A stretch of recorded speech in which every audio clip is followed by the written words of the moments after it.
सब काट दो बिस्मिल पौधों को, बे आप से सकते मत छोड़ो। सब नोच लो बेकल फूलों को, शाखों पे बिलकते मत छोड़ो। ये फसल उम्मीदों की हमदम इस बार भी गारत जाएगी। सब मेहनत सुबह शामों की अब के भी अकारत जाएगी। खेती के कोनों खदरों में फिर अपने लहू की खाद भरो। फिर मिट्टी से जो अश्कों से फिर अगली रुत की फिक्र करो। जब फिर एक बार उजड़ना है, जब फिर एक बार उजड़ना है। एक फसल कटी तो बरपाया, जब तक तो यही कुछ करना है।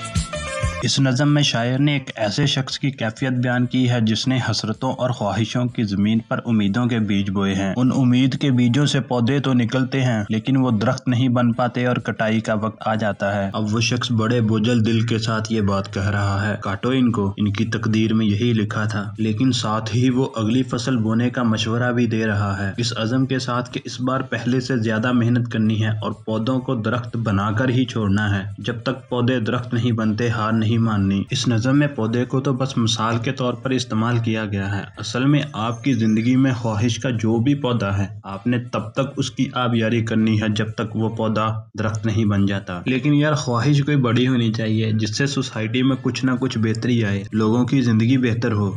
ये बड़ी अच्छी बात कही आप। वो अपनी नॉर्मल वाली ख्वाहिशें नहीं मकसद बना लेनी कि इस साल तो पक्का किसी न किसी बंदी को पटा ही लूंगा, वीपीएन का इस्तेमाल करना छोड़ दूंगा, 24 घंटे में पूरा गेम ऑफ थ्रोन देख लूंगा, वगैरह वगैरह। Tata bye bye.